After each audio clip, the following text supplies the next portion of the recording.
Yo, it's your boy Orion, one half of the Northwest Sports Fanatics, back at you with a new video. I know it's late. I know it's Saturday, coronavirus and all. Everyone's been quarantined in their houses, buying the TP, buying the hand sanitizer, trying to be safe. But, I'm always on the grind, so I'm going to be doing a NFL Top 15 available free agents as we go into the free agency period on Monday, and then they can sign, I believe, around Wednesday. So I wanted to hop on, show you the grind, and I don't know how many people are going to be available. A lot of people might be out and about, maybe they're hanging out with friends, maybe they're at a movie, but I imagine a lot of y'all, if you're still awake, are just looking for something to be entertained by. So I wanted to hop in the room and go over my top 15 available free agents as we're going into the free agent period. So make sure you guys subscribe to the channel. Smash that like button either now or on your way out. Donate to your boy if you can, either on here or through patreon.com/NWSF. You can also donate at www.gofundme.com, and in the search bar type in NW space sports space fanatics, obviously for the dream project for the studio that we have. And then obviously if you're looking for any type of merch, link is below every video on our YouTube page. Jalen Anthony Brown is in the building. What to do, my guy? I am 37, going to be 38. Been grinding on the channel for a long time. Like I said, I've been doing this since 2013. But I wanted to go over this video. It may not be a long stream. I'll probably do 30 minutes to an hour, maybe a little bit longer, depending on how many people that we have hop in, just to kind of go over, my top 15 as we're going into this important free agency period. And if it's a little bit too late for a lot of y'all, they'll be able to catch this in the morning, obviously, or maybe later tonight, depending on what they got going on. But I hope everyone is having a fantastic Saturday. And I want to go over the top 15 top available free agents as we're going in to this free agency period. Now, with the free agency period, a lot of factors are going to be involved based on the people that I chose. There's, other people's lists, and there's a lot of factors that are involved. My list isn't really going to be like anyone else's. Hola, late night. Yeah, it is a late night. What it do? Miles Smith, what it do? That's a good question. Byron Jones, will he be in my top 15? You better believe it. I'll go over kind of maybe where I think some of the players are going to go, good fits, if they should be able to re-sign with their teams or maybe go somewhere else. And this is probably one of the later streams that I've done. I typically don't do streams this late. Obviously right now it's 9:15, 9:14 Pacific time. A lot of y'all, it's going to be 11:14 or 12:15 midnight as we're going into the next day. But I imagine, a lot of people are looking for some new content. They're looking for something to entertain them. I can only watch TV for so long and read articles for so long before even I get a little bored. So SEC Network has been showing football all day. I've been watching SEC Network with Alabama and Auburn and the Iron Bowl. Been going through a lot of the games. Right now they got Baylor and Georgia. But I want to go over my top 15 available free agents as we're going in to the 2020 period. Marcus is at home. I mean, it's late. Like I said, I'm putting in the grind. I didn't have to necessarily come on to do a stream, but, this is my life. This is my grind. I love it. So let's start into the list. So my top 15 available free agents as we're going into the 2020 free agency period, number 15. I was going to do 10, but I had so many goddamn people on the list. I was like, all right, this is an honorable mention. This is an honorable mention. This is an honorable mention. So let's start it off. Number 15, one of the best offensive tackles in the league, and it's a big reason why Derrick Henry ended up dominating, in that back end of the season. Who am I talking about? I'm talking about Jack Conklin. Now, this is a guy that I love because a lot of people don't give the big nasties up front the credit that they deserve. Offensive linemen really run football. Everyone thinks it's the quarterbacks and the running backs and the wide receivers, linebackers on defense. Those are the guys that are going to get the praise, and those are the guys that are going to get criticized. But as you know, if you are a true football fan and you're a fanatic like myself, the game is won in the trenches on the O-line and the D-line, and the better O-line and D-line, obviously that's going to dictate the tempo, ball control, right? Time of possession. Can you run block? Can you pull? Can you pass protect? Can you get to the quarterback? Are you getting sack lunches? Yum, yum, yum, yum, yum. All of that is important. But Jack Conklin is one of those guys, they got Ryan Tannehill, Derrick Henry, and Jack Conklin. These are guys that you're going to have to make decisions on, as well as guys like maybe Tom Brady replacing a Ryan Tannehill. Maybe the Titans would be a good fit there, but they need to make sure with the certain pieces that they have, like, Lewan that's already there, he gotten into some issues, with the suspension, saying that he didn't do the PEDs or whatnot. But with Conklin, that's a nice stable with Taylor Lewan up front on the Titans. They have one of the better offensive lines in the entire league, and they got to find a way to pay this guy. And a lot of y'all might be surprised I got an offensive lineman in the top 15, considering there's a lot of quarterbacks, wide receivers, edge rushers, D tackles, linebackers, corners, right? Safeties. But he is the real deal. I'll tell you what, as a Tampa Bay Buccaneer fan, as a fan of a team that sucks, that hasn't been to the playoffs since 2007, I'll tell you what, I would be in heaven to have a guy like Jack Conklin coming to the Tampa Bay Buccaneers. So we'll have to kind of wait and see if, that is something that's going to happen for them. He's definitely underrated. No surprise that the season's most unstoppable ground attack ran behind Conklin. All right, he's one of the league's most accomplished and physical body movers. Don't disrespect him. Back to full health after battling knee injuries in 2018, Conklin paved the way for the NFL rushing champion Derrick Henry, as you saw in my thumbnail, as well as comeback player of the year Ryan Tannehill. The Titans have some excruciating decisions to make, and I'm hoping that they're smart enough to be able to get the job done with my boy Jack Conklin at 15. And to be honest, I wanted to put him a lot higher, somewhere in that 11 to 14 range. But then you can see with some of these other guys and the impact that they're going to have on their teams why I might have a few people ahead of him. But he deserves to be in the conversation as one of the best offensive linemen that's available. If you got the money, pay the man. If Tampa Bay could get him, I literally would be jumping head over heels for a guy like Jack Conklin. At number 15 from the Titans, offensive tackle, one of the best in the league. Get him re-signed, Titans, because if you let him go, you still got Taylor Lewan and you got some other pieces there, but that's a staple of why Henry was so good this last season at the back end of those last 8 games. Number 14 is a wide receiver, okay? This guy gets hurt almost every year. For the longest time, for the first maybe 3, 4, 5 years when he was in the league, right, he was considered a top 5 wide receiver. Everyone else on his team, it seems like, gets hurt as well. The tight end every year, the running back every year, Mixon, Eifert. It was just really tough for Andy Dalton to make connections with this player. They had a run for a few years where they would go to the playoffs, but just lose in the first round. And then things started to crumble. And then now you're in a position where Andy Dalton is out, right? Joe Burrow more than likely will be in unless they go crazy and go Chase Young. Who am I talking about? I'm talking about one of the top 5 wide receivers in the game in the past. He is no longer a top 5 wide receiver. Is he a top 10 wide receiver when healthy? I'm not sure. He should be in most people's standards, but a lot of these other guys, Chris Godwin and a few, Amari Cooper, a lot of these other guys have started kind of going up the charts, based off their talent and their ability, Tyler Lockett. So I'm not sure if this guy is a top 10 wide receiver anymore. You can probably put him somewhere 11 to 15 when healthy. But the problem is this guy is never healthy. But if he can stay healthy, you better believe if you could pair him up, like right here Amber says, AJ Green at 14 to maybe pair him up with a Michael Thomas. There's a lot of wide receivers that are going to be in the draft in the first and second round. So AJ Green's value isn't going to be as high just because he gets hurt all the time, right? But I'll tell you what, if I'm Joe Burrow and I'm, talking to the Bengals, hey, you're picking me number 1 overall. You want me to run the franchise. You absolutely want to have an AJ Green, regardless if he can't stay on the field, right? If he can't play a full 16 or 17 games, depending on if they change the rules or not, right? When he's on the field, he not only can be a decoy, right? If he's not able to stay out there throughout all the games, but he is a top, he's a top 10 talent when healthy.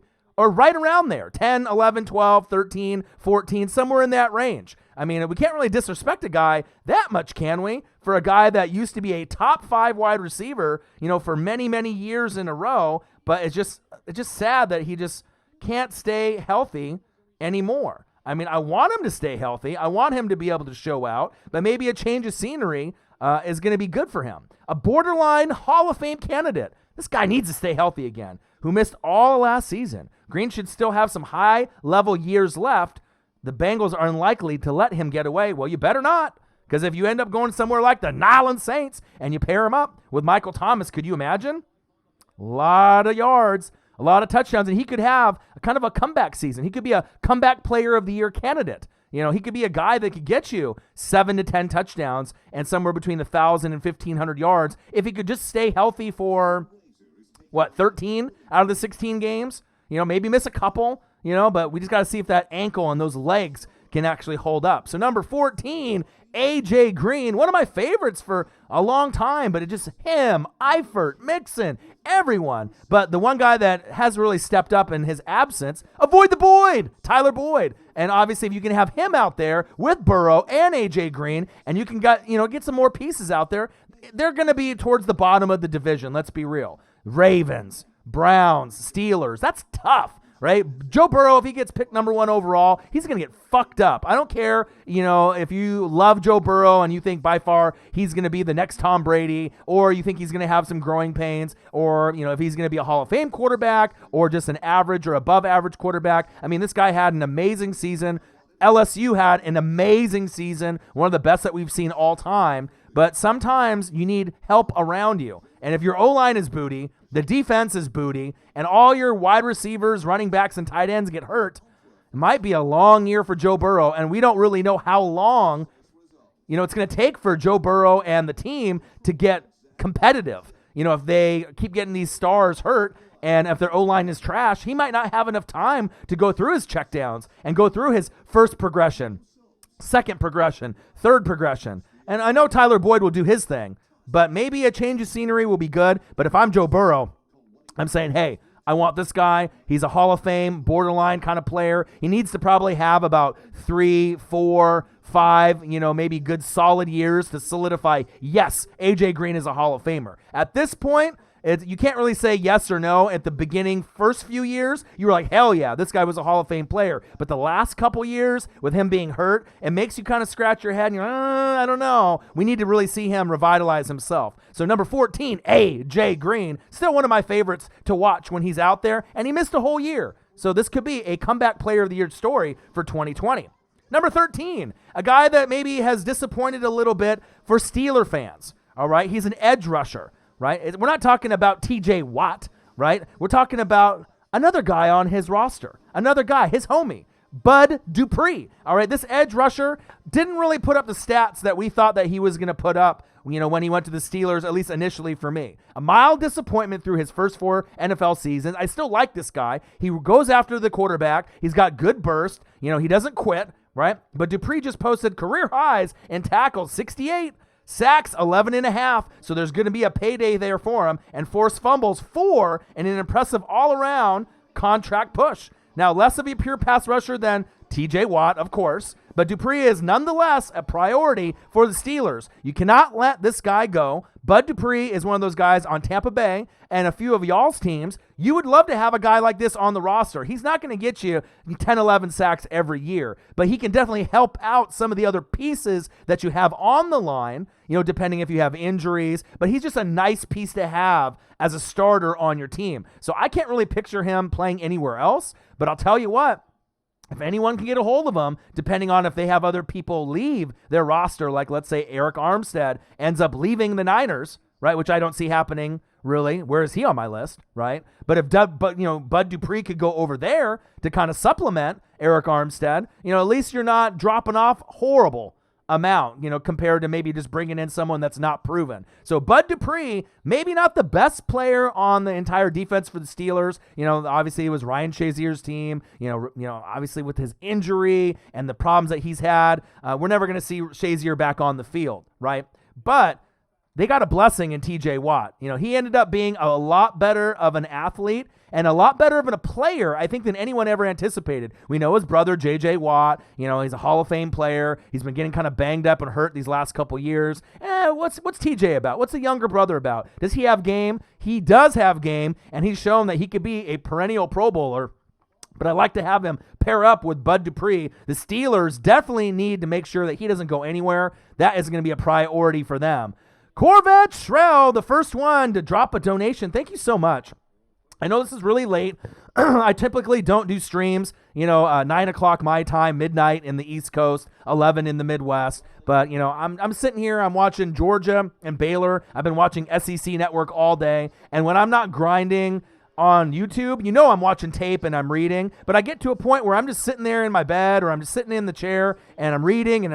I got to do something, man. I can't just sit and just be lazy. So thank you so much, Corvette Shrell. Who will be the next to donate to your boy? Even if it's $1, it really does help. NFL Top 15 available free agents as we go into the free agency period going Monday, unless they push it out, and then they can sign on Wednesday. Make sure you guys subscribe to the channel. Smash that like button either now or on your way out. Donate to your boy like Corvette did. Amazing name. And yes, Corvette's name is real. That is her first real name. And make sure you guys subscribe to the channel. Smash that like button. Donate to your boy. And if you're looking for merch, Northwest Sports Fanatic merch, link is below every video on our YouTube page. You can also go to patreon.com/NWSF. And if you're looking to help the GoFundMe, with me doing my dream project, opening up a studio here in my hometown, you can go to www.gofundme.com and go to the space bar, type in NW, Space Sports, Space Fanatics. You'll see a picture of me and Marcus. You can read the description. Any donations we can get on the GoFundMe. It's $10,000 is what I put out for the initial cost, because the initial cost is going to be opening up a studio. So I got to rent the building out. I got to get internet. I got to get TV. I got to buy equipment. So this is something that it may take a year, 2 years, 3 years, 4 years, whatever. But I figured I'd just start it, and then put it out there. So if there's maybe someone that knows someone or they share the page that, maybe has a little extra money that they can help out with a good cause so I can give back to my community and make other content creators' dreams come true on YouTube. That's really what it's about. I really want to be able to give back to my community. So if people don't want to, have gang activity, if they don't want to necessarily drink or do drugs, or they want to go somewhere positive where they can be encouraged by other YouTubers like myself and Marcus, where you can have 50 people all trying to grind and achieve their dreams, but they just don't have the money or the resources to go record somewhere and to be, in a positive environment. That's what I want to be able to provide, for not only the kids, if they want to be the next SpongeBob, if they want to be the next weatherman, the next rapper, country singer, the next gamer, you know what I mean? If I can end up developing someone from my studio here in my hometown, that's going to mean a hell of a lot more than me making it on NFL Network, ESPN, Vice Channel, having this, platform grow further and further along. So thank you so much, Corvette. I appreciate you very, very much. Number 13 was Bud Dupree, the edge rusher from the Steelers. Number 14, A.J. Green, wide receiver from the Bengals. Borderline Hall of Famer, hasn't got really healthy in quite some time, missed all of last year, could be a comeback player of the year. And number 15, one of my favorite offensive linemen in the entire league, one of the biggest reasons why Derrick Henry was the man, not just because Taylor Lewan, Jack Conklin, offensive tackle at 15, better get him re-signed. So as far as those three guys are concerned right now, Bud Dupree must be re-signed by the Steelers, Conklin must be re-signed by the Titans. The Bengals don't necessarily need A.J. Green. Burrow would want him, but you have so many wide receivers in this draft that if you ended up letting him go, it could benefit a lot of teams like the Eagles, the Saints. There's a lot of teams that are going to be looking for that next wide receiver. The Raiders, the Broncos. There's a lot of openings, and A.J. Green could fit those openings, but it all depends on how much money you want to pay. And I imagine with the Raiders and the Broncos, right? They would typically not want to pay A.J. Green. They'll just draft one of these studs like CeeDee Lamb, Jerry Jeudy, and they would rather go that route because he's younger, right? And they have someone that they can groom rather than someone that has these history of injuries like A.J. Green, but I still love him. Number 12 is an edge rusher. And for Saints fans, this is tough because this is one of the guys that ended the season early for y'all on the Minnesota Vikings. Obviously you got Danielle Hunter on one side, one of the best pass rushers, in the league, in my opinion, top 20, right? And then the other guy, in my opinion, is top 15, a little bit better. He had some, mental health issues, within the last few years. He's gone through some ups, he's gone through some downs, but he's a guy, an edge rusher on the Minnesota Vikings that I really love. I don't think he gets enough credit for really what he does on a day-to-day basis. I'm talking about Everson Griffen. I would absolutely love to have Everson Griffen out there on my team, right? Last season was a huge comeback year for Griffin, who felt confident enough in his production to void a contract with the Vikings, would have paid him more than $10 million. He could and should return to Minnesota for the Vikings, and I think this guy is a monster. I mean, if you look at his hands, his footwork, his burst, he's got really all the tools to be a nice, consistent, physical, dominant pass rusher. And unfortunately for Saints fans, Drew Brees didn't have enough time in that playoff game where I thought the Saints were definitely going to the NFC Championship game, definitely going to the Super Bowl. I thought that's what was going to happen. And their season ended early, and it shows you if your offensive line, isn't up to par. Young Nola in the building, speaking of Saints fans, right? One of the best grinders in the business. In the mixtape scene, my boy, we support each other. But Andrew Speed, hey, get out of here, right? You need someone better, because if you notice, Andrew Speed in that offensive line, it doesn't matter if you got Hall of Famer Drew Brees. You got can't guard Mike, the best fucking wide receiver in the game. Yeah, they needed someone on the other side. Kirkwood, Ginn, those guys weren't really good enough. But Jared Cook was cooking up the competition all year, right? Alvin Kamara, AK-41, the alien, was banged up, probably 70% all year on one leg, right? Latavius Murray tried to be Mark Ingram, but wasn't, right? But still, you had the belief with that roster that they should be able to get to that NFC Championship game and the Super Bowl. But if you cannot fucking block and run block, pass block, pull, protect fucking Drew Brees for more than a half a second or a second, it shows you end up losing a game that you shouldn't have lost against a team that wasn't as good as your roster. Tess, the best moderator in the building. I think I'm just waking up everybody. Everyone in the East Coast right now in the Midwest, they were just like sleeping or on the brink of sleeping. They're like, you know what I mean? And then all of a sudden they look on the notifications. They're like, oh, Orion is grinding. It's midnight my time right now. Fuck it, I'm going to hop on. So I wanted to do this video for a lot of y'all because I just can't sit there and just be lazy. It might be midnight, 1 in the morning, 2 in the morning, your time. But if you ever see the notification, I'm going to bring the heat. I'm going to let you know something new. I'm going to actually give you an entertaining podcast, YouTube stream, and I appreciate every single one of y'all. And I feel, what the fuck else is going on, right? I'm watching SEC Network with Georgia and Baylor, but I can only watch that for so long. And I know a lot of y'all are probably like, damn, I'm bored as fuck, right? This damn coronavirus is killing me. You know what I mean? They say, don't go outside. Everyone's buying the TP. Everyone's doing GIFs and memes. Everyone's buying water and hand sanitizer. Everyone's beating each other up at the grocery stores. I mean, it's getting a little old now. Nathan Dotson in the building. I can only see so many people in videos of punching each other in the face for some toilet paper or pushing over an old lady for some hand sanitizer. It's just getting crazy. You know what I mean? But on the bright end of things, I'm always going to be grinding no matter what. So if you're looking to be entertained, if you're looking for topics, comment below. Let me know what you guys want me to do. I'll be doing reaction videos. My girlfriend, was out last night pretty late, and she was in the bedroom here in the studio here sleeping a few hours. So I wanted to do a reaction video for some of the NFL, studs that are going to be going into the draft, like I did with CeeDee Lamb, Jerry Jeudy, Isaiah Simmons, Chase Young. But I didn't get a chance to because I didn't want to interrupt the sleep and whatnot. But, she's out now, so now I can actually grind. And Everson Griffin, number 12, edge rusher. Let's not sleep on him, okay? He's one of the best in the NFL, period. He's a guy that got to Drew Brees. It was sad for Saints fans and myself, even though I'm a Bucs fan. I just really thought, no matter what, that they were going to be able to find a way. And it shows you the lack of talent that you have at offensive line. Andrew Speed, whoever it is.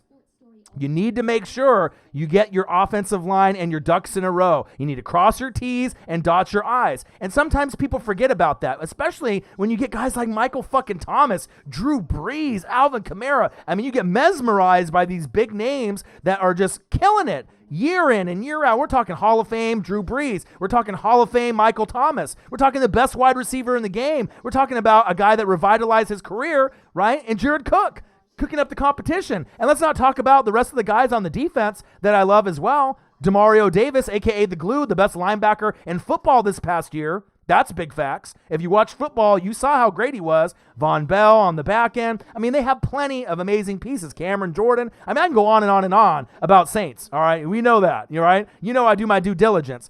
But that game should be a real critical thing in your brain where you're like, okay, Saints fans, We need wide receiver. Yes. The media is going to push it down your throat, just like the media is pushing down this coronavirus down everyone's throats. Hey, coronavirus, stay in your house, buy TP, buy groceries, right?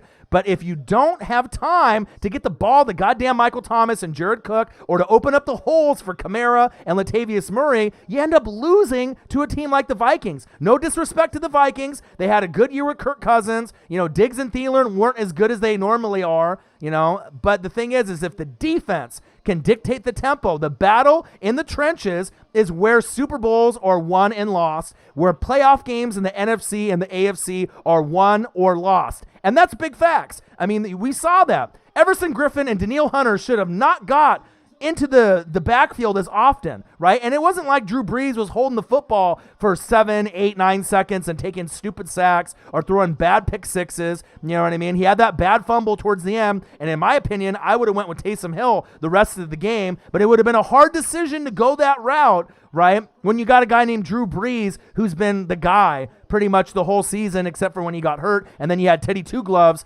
Teddy Bridgewater step in, but just the momentum and the way that I felt that he was going to be a little bit more athletic, that if those guys were going to come at him, Taysom Hill would have been able to RPO. He would have been able to get out of those bad situations, but they'll live and they'll learn. But Taysom Hill is someone that you definitely want to keep on your roster. You definitely want to make sure that if you have a decision between Taysom Hill, Drew Brees, which is already done, and Teddy Two Gloves can go. No disrespect to him, but he can find a place to play, rumored Tampa Bay and a few other places, that he can maybe go to. But you cannot let Taysom Hill go anywhere, period. And I honestly think that he could be the next stud franchise guy. I mean, he is the Swiss Army knife, RPO, running back, wide receiver, tight end, special teams. He could play defense. He could play anywhere, right? Taysom Hill's amazing. One of my favorite players in the entire league, and there's no one like him. Right? And if you put him at starting quarterback, that's going to take away from the special teams aspect from his game.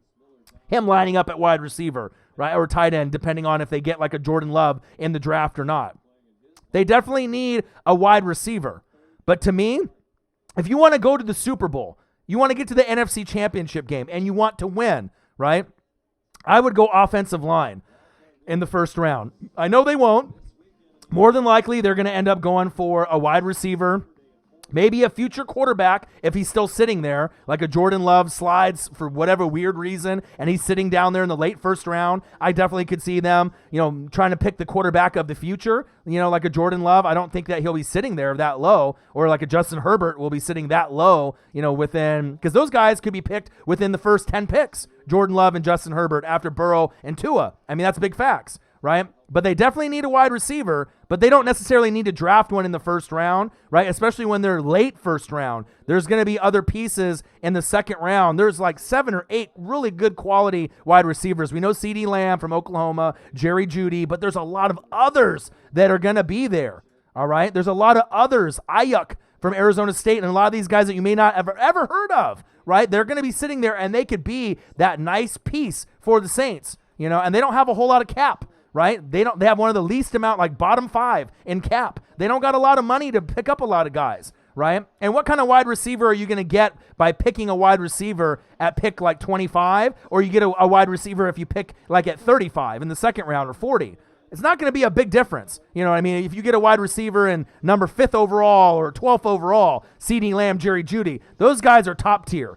But I'm not saying that the guys below them are going to be horrible, because you got Higgins, you got, Laviska Shenault, from Colorado. There's a lot of solid pieces that could really complement Michael Thomas, and that's big facts. But again, Everson Griffin was one of the big reasons that Saints fans need to look in the mirror, and you need to make sure you get the right pieces on the O-line, because if you don't take care of that O-line, it's not going to matter yet. You have Drew Brees, Taysom Hill, Michael Thomas, AK-41, the pieces on the defense. You need to make sure you give the Hall of Famer plenty of time, Drew Brees, for this next season to be able to go through his progressions. He can get rid of it very quickly, but it shows you if you have 2 beasts coming at you, right? 2 Brock Lesnars coming after you, trying to F5 you, Danielle Hunter and Everson Griffin, sometimes, they knock that football out, and you have that costly fumble, and you end up getting those sack lunches from the Vikings onto the Drew Brees, and it's devastating. So, but Andrews Pete's got to go. I think Saints fans and myself, we're definitely in that same boat.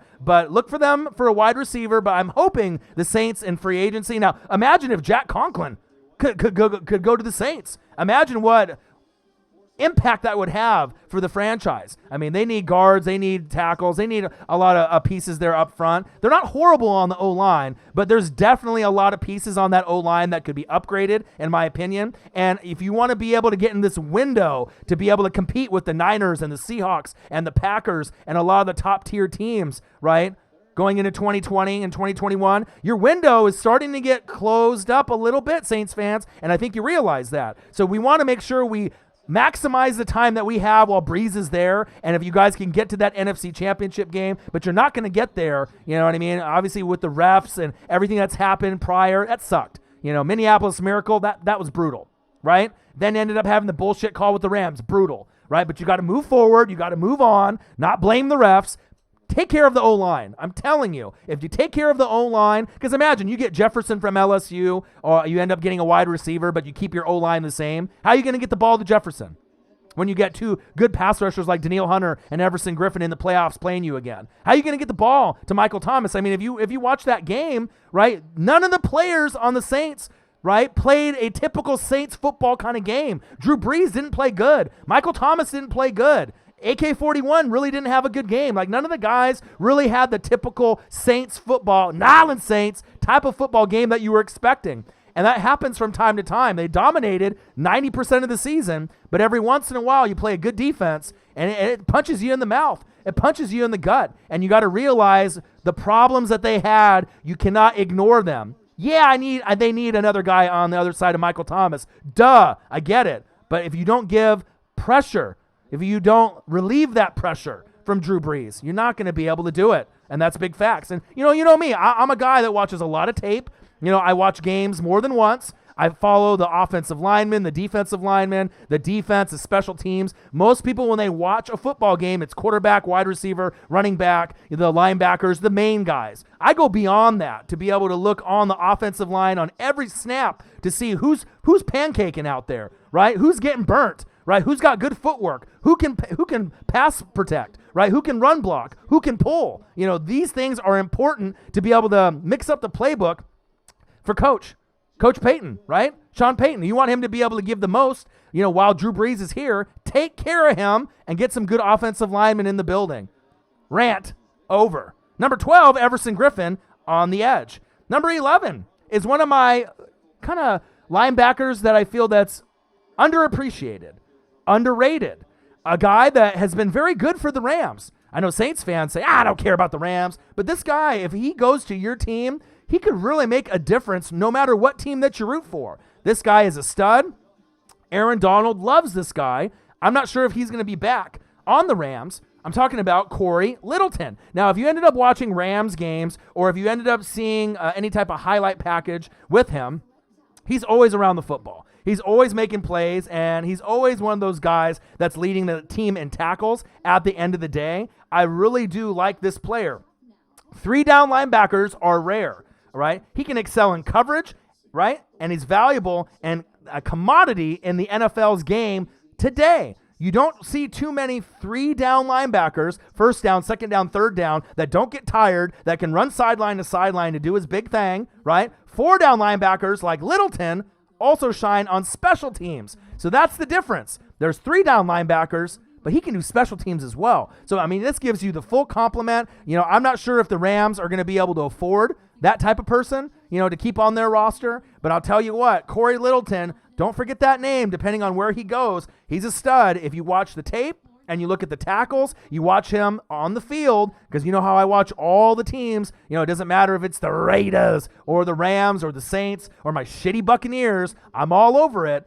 Corey Littleton is the truth, and he's one of those guys that's rare in this league at number 11. NFL Top 15 available free agents as we go into the free agency period. Make sure you guys subscribe to the channel. Smash that like button either now or on your way out. Donate to your boy if you can, either on here, like Corvette did, $4. Thank you so much. Right? At patreon.com/NWSF or the GoFundMe for the dream, www.gofundme.com. Right? And then you type in NW space sports space Fanatics. You see a nice picture of me and Marcus in the description. Any type of donations for the YouTube studio here in my hometown to make other people's dreams come true would be greatly appreciated. And if you're looking for merch, Northwest Sports Fanatic merch, link is below every video on our YouTube page. So a quick review. Number 15, Jack Conklin, offensive tackle for the Titans. They must re-sign. Number 14, A.J. Green, wide receiver. Injured a lot, right? Joe Burrow doesn't necessarily want him, need him, but let's be real. He wants him, and he needs him. But the Bengals organization can get other wide receivers to replace him, because if you're not on the field, you're not helping Joe Burrow and that organization. Bud Dupree at 13, an edge rusher. They definitely need him back. Number 12, Everson Griffin. I can't see him playing anywhere else besides the Vikings. And he turned down the contract last year for $10 million. He's the real deal. He's a single reason, besides Danielle Hunter, why the Saints lost in the playoffs. So it shows you, if you have an elite pass rusher like that, what it can do for your football team. Number 11, Corey Littleton, a 4-down linebacker that not only can play first, second, third down, fourth down, but special teams, very rare. Look out for him. He might be on the move. Let me go up here on the comments here real quick, just to acknowledge everyone that's in the building, because obviously I'm going through everything. So let's go through from the very top. Jalen Anthony Brown, what a do. Amber's in the building. Miles Smith, he says, you think the Eagles get Byron Jones? I'm just getting into that here very shortly. Nincompoop, A.J. Green in the building.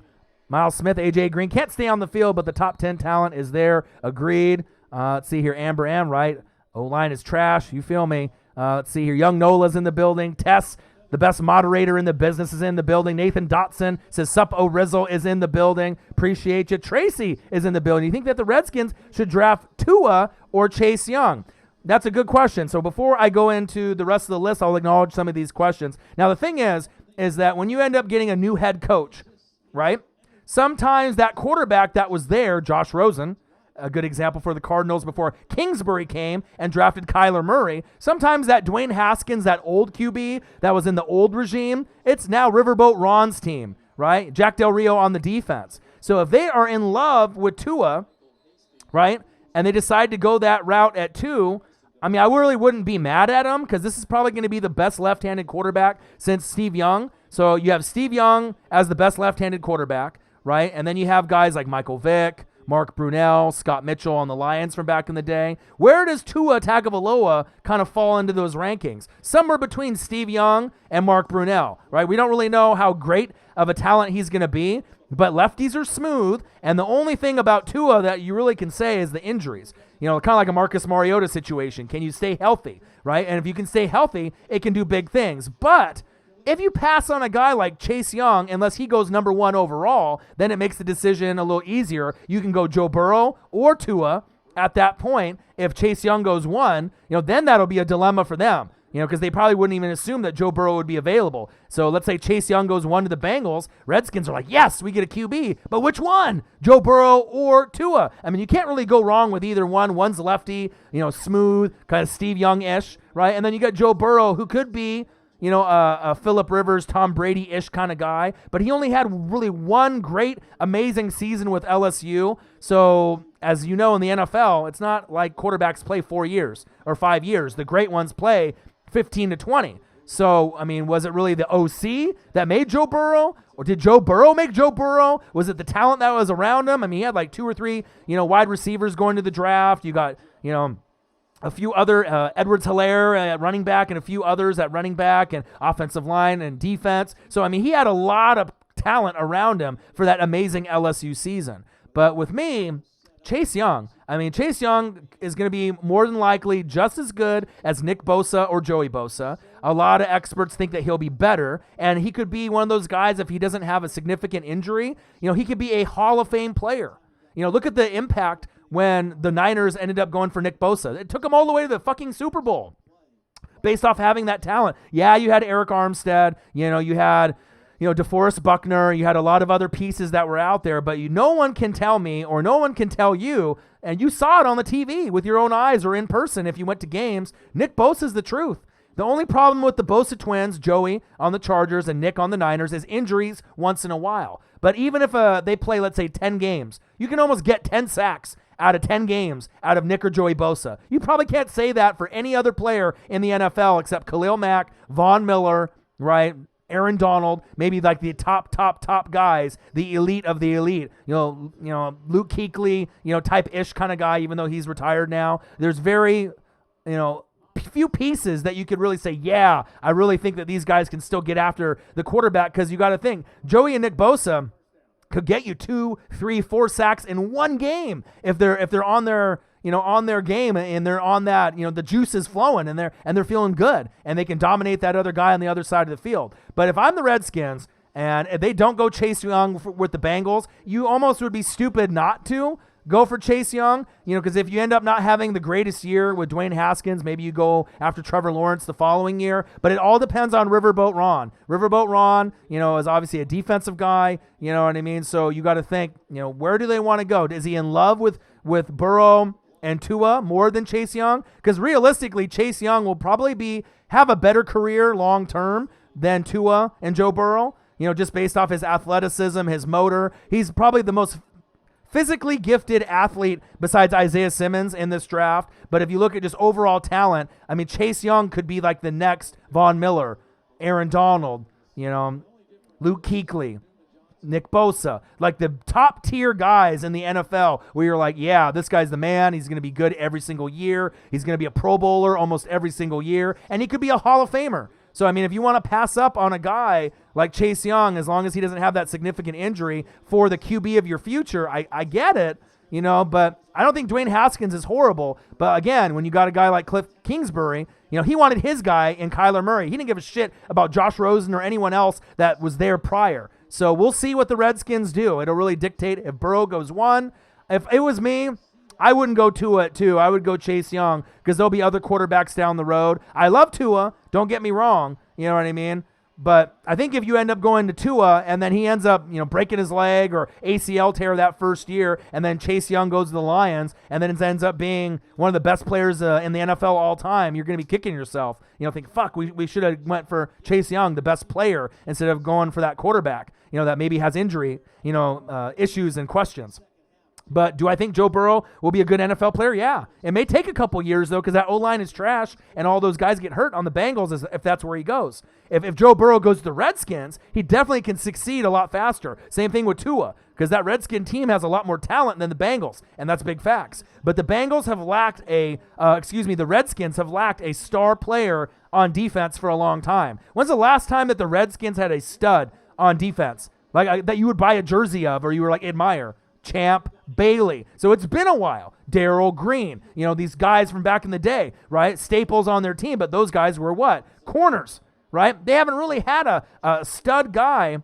I love Ryan Kerrigan. He's my favorite player on the Redskins, and I tell Marcus, I don't want to see him go. But if you can have Chase Young and Ryan Kerrigan, woo! I mean, you got something going there. So we'll see where it goes. But if it's me, it's really hard to pass up on Chase Young because to me, he's the best player in the draft out of all the players. You know what I mean? If you just look at the physical gifts, the motor, the legs, the footwork, the hands, the athleticism, he's got really the full package, the leadership. So if you pass on that, I mean, if it was any other year, right, than this year with all the quarterbacks, if Burrow wasn't there, Tua, Herbert, Jordan Love, Chase Young would be the number 1 pick in almost any draft if there wasn't a quarterback need at number 1. He's that damn good. I love him. Could be better than Joey and Nick Bosa. Same kind of talent level. I think that he could be better. And if he's going to be just as good as Nick Bosa or better, look what it did for the Niners. This could be a real big piece for the Redskins going from bottom feeder like the Buccaneers to a team that could go from the bottom to wild card, second place team in the NFC East, battling the Eagles or the Cowboys, or maybe even winning the division. Right? The NFC East, the Redskins could win the division this year, the following year, maybe 3 years down the road. They got potential, especially with Riverboat Ron there. Very well-respected guy in the building. The Panthers are going to miss him. So that's my take on that as well. Dakota's in the building. Chase Young gives Haskins another year. And the thing is, like I said, if they end up having a bad season, Trevor Lawrence, and there'll be other quarterbacks that'll be available in the following year. So I would go Chase Young if I was the Redskins, unless...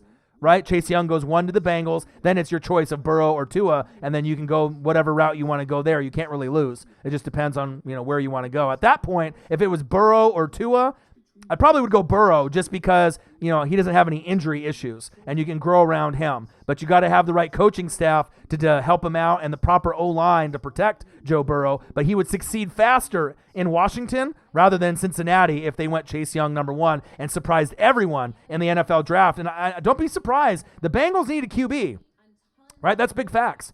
But passing up on a guy like Chase Young, that'll be one of the best Bengals players in a long, long time. I'm trying to compare who else is on that Chase Young level that the Bengals have had. You would have thought maybe A.J. Green, but, he's been getting hurt for quite some time, and that's big facts.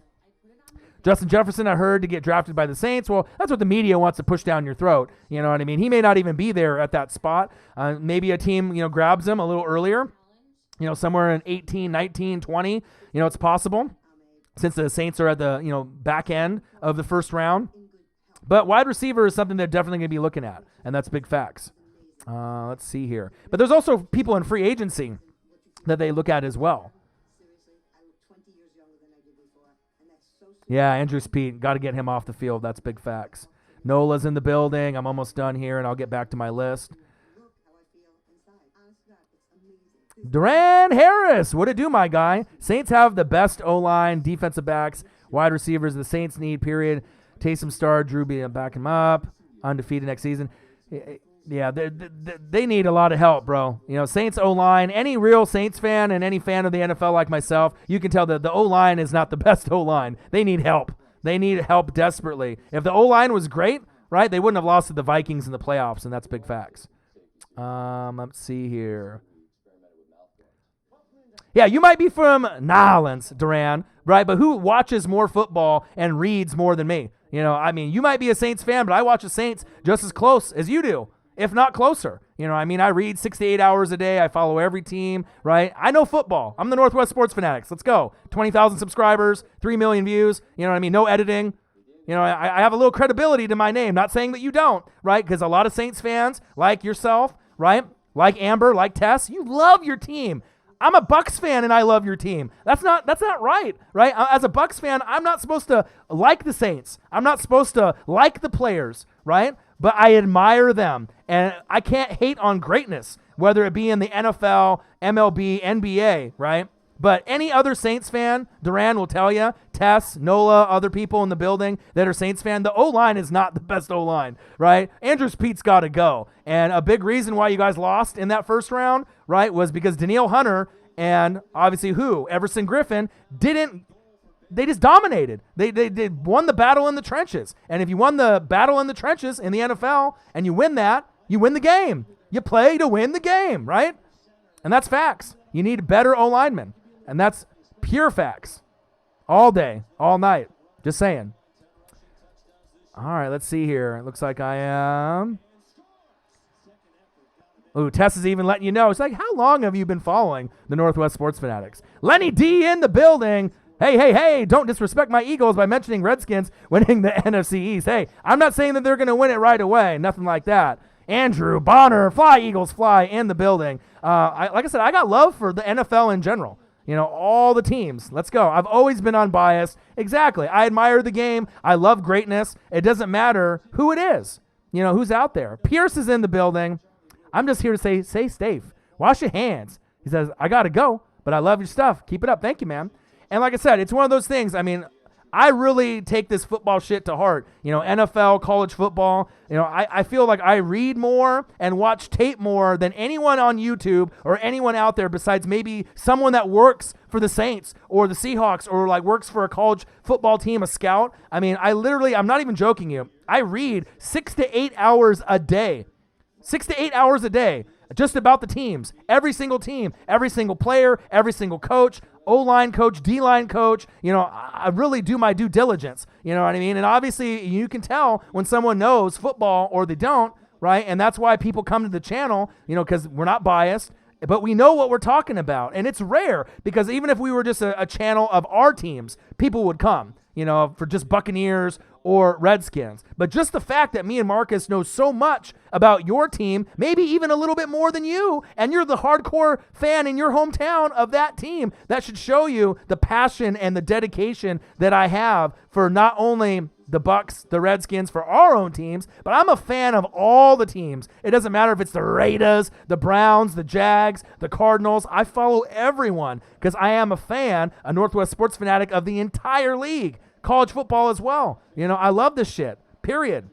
And you can tell. You know what I mean? And that's why you want to be able to go to someone that's not necessarily in the ESPN, Fox Sports world where it's just by ratings for arguing like Skip and Shannon, where you can't really rely on the information that they're pushing down your throat. The only one good one is Good Morning Football, where they're not necessarily, they have a little bias on certain things from time to time, but overall they have a great show. They know what they're talking about, and you can learn something, with Kay Adams and Nate Burleson and Schrags and Kyle Brandt. They got a great show there. That's really the only one that I watch that I like, and that's Big Facts. Talk about the Rams. What do you think that'll happen this season? Smart offseason moves the year for them. I actually just went over the top 15, right? And number 11, Corey Littleton. He's one of my favorite players in this free agency period. I wanted to put him on the top 10. That's how much I love him. He's a guy that can play 4 downs, first down, second down, third down, right? But he can play special teams. He leads the team in tackles from time to time when it's not Aaron Donald. I love the player. He's very good. And they also have, pieces to worry about besides Corey Littleton, right? Besides Corey Littleton, they got to also worry about Dante Fowler Jr. on the edge. So I think with Goff and the team, the big thing is that they tried to act, right? I am Ryan. They tried to act like Todd Gurley was the business, like he was good, right? He's good. He's not hurt. We knew he was hurt. We knew he wasn't going to be the same player, but they tried to convince us in the media and as fans, hey, he'll be just as good as he was the past few years, and he wasn't, right? And if the running game wasn't as good and you lost, Andrew Whitworth and you lost some of those guys, right? Andrew Whitworth was a big cog on that O-line, and when you lost pieces on the O-line, right, and then Todd Gurley wasn't as good as years past, that didn't give Jared Goff enough time to make plays, to go through his progressions. He couldn't rely on handing the ball off to go to second down and 3. It was second down and 8, second down and 9, third down and 7 instead of third down and 3. And then you ended up having a tough year. You started off 3-0, then played the Buccaneers, my team, and surprisingly, we came out with a victory. I don't know how the fuck that happened with Jameis Winston, right? But it shows you how important, like I said with the Saints, offensive line is. If your O-line isn't structured properly, it don't matter if you got Todd Gurley, even if he was healthy, Jared Goff, Brandon Cooks, all the weapons that you have on there, right? You need to make sure that you can protect your quarterback, you can run block to open up the holes, you can pull with the good offensive linemen that have the ability to do that. That really makes the difference in winning football games. And the defense really wasn't living up to the expectations with Aqib Talib and a few of the others, in the season. They were getting torched. They were getting, a lot of yards put on them. The offense at times was clicking, but then at other times the offense looked horrible, for the Los Angeles Rams. I mean, for a team that dominated years past, they definitely had some issues last season. But I like Corey Littleton. Dante Fowler is another guy, but you're going to have to be able to get the offensive line structured. So if I'm the Rams, I'm looking Jack Conklin. I'm looking at all the offensive linemen that are top tier to see if I can get them to come to the Rams. And I'm also seeing if I can draft some pieces. They got a lot of holes to fill. Seahawks, Niners, right? They're on the up and up. So you're going to be having to compete with them. Cardinals might even steal some games from some people just because they're taking Kyler Murray for granted. Kyler Murray is going to be able to win some games, on his own just because he's Kyler Murray, right? But look for Corey Littleton to have a good season. I'm hoping that he'll come back to the Rams. If you're a Ram fan, you're part of the Ramily. See, your boy knows. Come on, man. I follow everything. You know what I mean? But it says, do you think that it would be smart for the Rams to try to deal Gurley, for example, Gurley and Higbee to the Dolphins to hop back in round 1? Yeah. I mean, the thing is like Todd Gurley's one of those guys, prior to the injury, Hall of Fame. One of the best that I've ever seen. Like, oh my God, Todd Gurley, this guy is the shit, right? But the thing is he ever going to be the same with the knees and the legs? I don't think so. So if he's going to be more of a liability than an asset to your roster, I like Higbee. I wouldn't really want to let him go. But if you could get guys like that to leave, to be able to move into the first round, to be able to, get some offensive linemen, and then maybe get a running back in the second or third round, another guy that can help, do some things, or unless you have a feeling that like Jordan Howard or, depending on what route you're trying to go for Melvin Gordon, if you're looking for someone like that to come in. But I mean, I think the trade value, it's going to start kind of dipping depending on Gurley's success. I mean, he can still get you touchdowns. Don't get me wrong. You can throw him on the goal line, and he can still get in, right? But as far as being the guy that he was prior to the injury, a guy that could get you 110 to 150 yards almost every game, 2 touchdowns, 3 touchdowns, I'm not sure you're going to ever see that player again. I'm hoping we do as a fan of the NFL, but you may want to look at options to get Gurley, out of there. Not necessarily Higbee, but I mean, I'm saying you have room because your depth at tight end, you guys have it, right? So you could expend those guys. They could be expendable, right? And you could get someone in the first round to really help Goff and help the roster. Because the offensive roster overall at wide receiver, you're good. Wide receiver, tight end, Goff, but they need help on that O-line, and they need help on defense too, and that's my personal opinion. So number 15, Jack Conklin, offensive tackle. Number 14, A.J. Green. Number 13, Bud Dupree, edge rusher from the Steelers. Number 12, Everson Griffin on the edge. Number 11, Corey Littleton, linebacker for the Rams. Your boy does his due diligence. Come on, man. You know I do. Number 10 is a corner. Plays in the slot, right? He can play on the outside or the inside. They ended up bringing in A.J. Bouye, right, to the Broncos. So this guy is definitely not going to be in Denver. He's going to be one of the best options at corner besides Byron Jones, right? He has a lot of skill. I'm talking about Chris Harris Jr. Where will Chris Harris Jr. go? There's going to be a lot of teams that want his services. I imagine he's going to want 10 to 15 million a year. Same thing with Byron Jones. They're going to be able to want that money, right? And then speaking of Byron Jones, I have him at number 9 as we're going right there. So 10 and 9, I got 2 awesome corners and Chris Harris Jr. and Byron Jones. So Chris Harris Jr. is more of like a nickel, a guy that's in the slot. So he's going to have a priority of who he's going to be able to match up and who he's going to guard, out there from game to game, but very valuable. And as far as where he plays in the slot, maybe against that third option wide receiver, he's one of the best in the whole entire NFL, if not the best. Not necessarily the best corner overall. That's Stephon Gilmore playing against the ones, playing against Michael Thomas, playing against Julio, playing against Odell Beckham every week. But for a guy that plays inside, maybe the third corner on your team. But sometimes you need a good third corner to be able to dominate in this league, because as you know, it's a passing league now. So you got to have 2 guys on the outside, on the right and the left, but sometimes having that option, that third option that is solid, that you don't feel it's going to get smoked every time on third down, it's a real good piece to have, on your team. I would love to have Chris Harris Jr. on the Tampa Bay Buccaneers. Let me tell you, my corner position has been just roasted and toasted for years and years and years. So we'll see where he goes. Now, he's not going to be on the Broncos, so there's definitely going to be room, for him to go. But where will he fall? I mean, that's really the question. Where will Chris Harris go? It's a question, I'm not really too sure. I definitely know it's not going to be the Broncos. Excelling in the slot, and he can play outside, like I mentioned. Harris has been one of the game's most respected and effective covermen over the past half decade.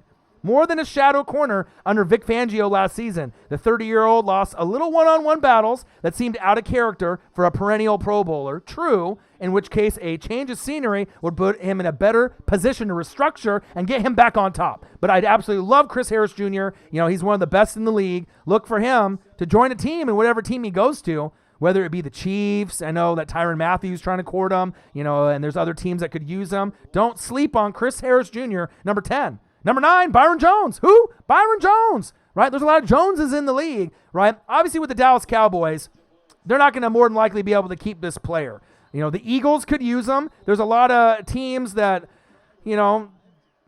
especially if you're in the NFC East, you're like, fuck that guy. You know what I mean? Like if you're an Eagles fan or a Redskin or, a fan and you're watching, Byron Jones or a Giants fan, you're like, fuck this guy. Especially if he's covering your guy or he's making good plays. But when free agency comes around and then all of a sudden he's on your team, you're like, yeah, I fucking love this guy, right? But he's not going to be a guy that's going to be able to get you 5, 6, 7 interceptions. He's just going to be a cover corner. But for the type of cover corner that he is, he's one of the better ones. Last year, season stats weren't as great as the year before, right? But I still like this player. Jerry Jones isn't one to lose one of his stars, but he's in a little bit of a bind with a talented third wheel tagging along behind Dak Prescott and Amari Cooper, which sucks for Byron Jones because I imagine he wants to stay on the Cowboy organization with them. A rare athlete, Jones started his career at safety before moving to current corner, right?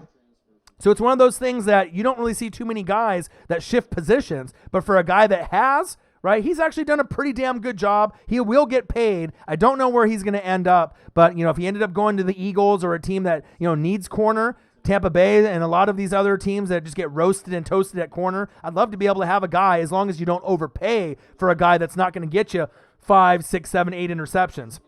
He's a guy that's probably going to get somewhere between 1 and 4, but he'll cover the shit out of your, top wide receivers as long as he doesn't get hurt. And it's just unfortunate that they have the Amari and Dak situation, because I know for Cowboys and Jerry Jones, immediately Byron Jones would be a guy that they would keep on their roster. Number 10, Chris Harris Jr., he's gone. Chiefs, someone else. Byron Jones, who? Byron Jones, corner for the Cowboys. More than likely, he's gone as well. Eagles could use him. I'll tell you that right now. Number 8 is a player that was on my team, the Tampa Bay Buccaneers, and it's not JPP. Right? JPP had a great season for Tampa Bay, but this player led the league in sacks, right? 19 and a half. I don't think anyone thought that this player would be as good as he was. Started off September strong, ended December strong, right? The most sacks that he had prior to last season with the 19 and a half was 5.5. But I still feel that he's not really a risk. He's a stud. He definitely can do it. He was on a prove it year, right? I'm talking about Shaq Barrett. I don't want Shaq Barrett to go anywhere. So as far as a Tampa Bay Buccaneer fan, if we got to put the franchise tag on him over Jameis Winston, yes, like Daniel Bryan, right? I don't want Shaq Barrett to go anywhere. You got to be able to keep a talent like that. Regarding if Sue is on my team, Ndamukong Suh or not, I got Devin White from LSU. He should have a good year. Levante David. You want to be able to build that core up on the line with Todd Bowles and what they're trying to create out there. Shaq Barrett getting to 19 and a half, that's crazy. You know what I mean? Contract years are undefeated too. When you're going to be able to get that money, but did anyone in their right mind thought that Shaq Barrett was going to get even more than 10 sacks when he never had more than 5.5? But when you end up having 2 sacks, 3 sacks, 4 sacks in a game, that really can get your totals up there real quick, depending on where you're at. But, Shaq Barrett going to the Saints, Shaq Barrett going anywhere. You know what I mean? And like I said, I know there's Jadeveon Clowney and a few other guys that are out there, that can dominate. But Shaq Barrett, if you ever watch interviews with them like I have and you follow him very closely, this is a good guy. This is a good man on and off the field. I don't want to lose a guy like Shaq Barrett. And is he going to get 19 and a half sacks every fucking year? Hell no, right? He might not even get 10 sacks next year. But even if he can get somewhere between, 6 to 9, right? I'm cool with that. But I think with his ability and with the rest of the pieces and that Todd Bowles defense, I almost can put money on that he has at least 10 or more next season. Maybe not 19 and a half, but somewhere between that, maybe 10 and 13 is very doable for a player like Shaq Barrett, especially with the pieces that I have around him. But if they decide to keep Jameis Winston instead of Shaq Barrett, then I won't be a Tampa Bay Buccaneer fan anymore. I'll be a free agent on the sport market, and you guys can recruit me, and then I'll see where I'm going to go. I was a Niner fan as a kid. I didn't represent them as my team because it was like when I was super young, Joe Montana, Jerry Rice, John Taylor, Brent Jones, Dion in 94, Steve Young. That was the team I rooted for before in 95, Derek Brooks and Sapp got drafted, and that was the team year that I said, yeah, this is my team at 13 years old. I'm going to stick with them for life, Tampa Bay Buccaneers, because I like the defensive players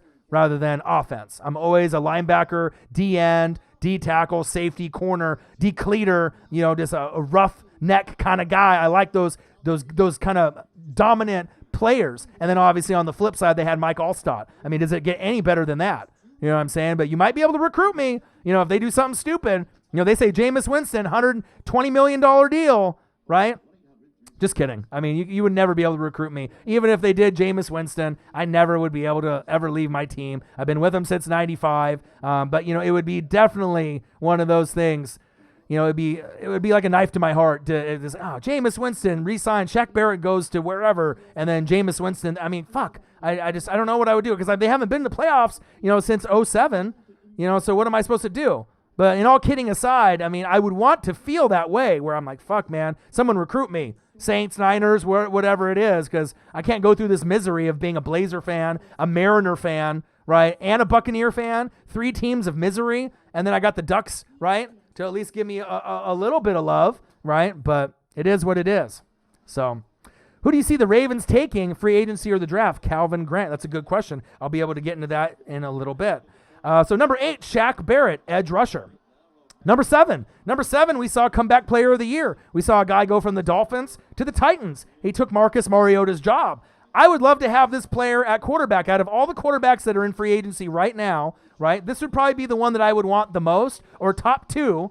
I'm talking about Ryan Tannehill. Like, I don't want Jameis Winston. You know, Ryan Tannehill played wide receiver at Texas A&M, right? So for him to transition from wide receiver to quarterback and to see the type of mentally strong, you know, brain that he has, you know, to not let himself get into a rut and get down, he proved that he is one of the better quarterbacks in the league. Yeah, he had a lot of talent at O-line, Taylor Lewan, Conklin, Derrick Henry, and a lot A.J. Brown, and a lot of the pieces at, you know, wide receiver to help him out with a good defense and a good new head coach. But I like him. I like his swag. I like his confidence. You know what I mean? If they decide to move on from Ryan Tannehill and bring in Tom Brady for the Titans, I could see, you know, them being successful with Brady there as well. But Tannehill's not too old. He's still got a lot of years left. I like his moxie. I like his composure. I like his leadership. He's got a good arm. I mean, just sometimes when you go to teams like the Dolphins, you just need a change of scenery. Like Jameis Winston, I think that he needs a change of scenery. So we're going to have to kind of see where it goes. But Ryan Tannehill, I love him. Number 7 in my top 15 available free agents. For me, if I'm the Titans, I can't see letting him go anywhere. You got to make sure you get him locked up. You know what I mean? Especially if you saw what he did after the Marcus Mariota situation. Big facts. And I'm a Ducks guy. You know, so for me to be like, hey, you know, I'm a Ducks guy. That's my favorite team out of all the teams I represent. You know, Marcus Mariota and Jameis Winston haven't lived up to the billing. I'm not one of these delirious Duck fans or one of these delirious fans that's like, no matter what the player does, you know, I'm going to be like, he's the best. We're going to the Super Bowl. You know what I mean? Come on. You have to be real. You have to be realistic once in a while. Mariota just doesn't have it right now, but I'm not giving up on Mariota and Jameis completely with their careers. If they go to a new team, Mariota to the Patriots, Jameis to the Patriots, or a team like that with some structure, right, and good coaching, they maybe could revitalize their careers before it's over, and that's big facts. Number 7, Ryan Tannehill.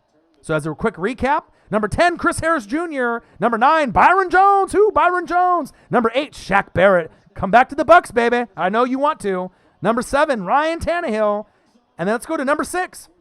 Number 6 is a player that in college, we seen him hit a Michigan player, and the helmet went flying backwards like 10 yards. He's always been one of the hardest hitters. This past season, Eagles fans and a few other fans of other teams will say this guy is a fucking dirty player. He's not known as a dirty player, but he's made dirty plays. Who am I talking about in the chat? At number 6, one of the best edge rushers in the league. He was on the Seattle Seahawks this past season. Played great for him, right? He could be a nice piece, just like Shaq Barrett, on any team he goes to. He still has a lot of youth ahead of him. Who is it? In the chat. You got 5 seconds. Type it in. Number 6, Jadeveon Clowney. Now, he's one of those guys. He's going to get paid. There's a lot of pieces that would love to have another piece like this added to the roster. You know, he is dirty at times, right? But he's always going full speed. And I can respect that about Jadeveon Clowney. You know, he's one of those guys, he's got that relentless motor. It doesn't quit. He's always going after the QB. Great hands, great footwork, right? He's just got that intensity where he doesn't know when to stop sometimes, right? But I don't necessarily think he's a dirty player, but he definitely has made dirty plays, and it was unfortunate to see Carson Wentz go out, in the playoff game that particular way. But I do love Jadeveon Clowney. Would I take him on the Tampa Bay Buccaneers? Yeah, I would. You know, he's a solid piece. I mean, shit, if you're going to take Ndamukong Suh, you know, you definitely would take a Jadeveon Clowney, you know, but I don't want him to make dirty plays. I don't want him turning into Vontae's perfect. You know what I mean? But he's a stud. Big facts. I'd rather have Shaq Barrett, though, you know, for a guy that's already been there for my team, you know, depending on how much they're going to pay, because I imagine Clowney's going to want more money than Barrett. But, you know, that's big facts.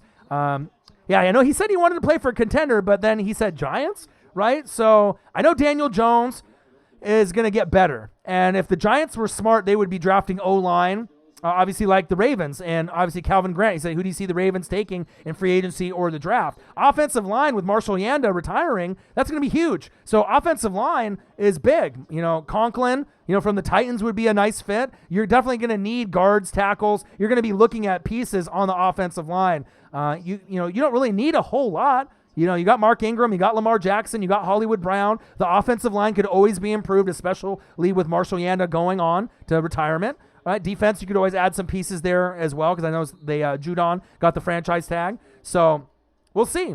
But Jadeveon Clowney, nice piece. So let's go in quick review. Number 15, Jack Conklin. Number 14, A.J. Green. Number 13, Bud Dupree. Number 12, Everson Griffin. Number 12, Corey Littleton. Number 10, Chris Harris Jr. Number 9, Byron Jones. Number 8, Shaq Barrett, my boy from the Bucks. Number 7, Ryan Tannehill. Number 6, Jadeveon Clowney on the edge. And before I get into my top 5, we're going to go NFL top 15 available free agents as we go into the free agency period. It is late as fuck. What time is it where you're at right now? 10:20 here.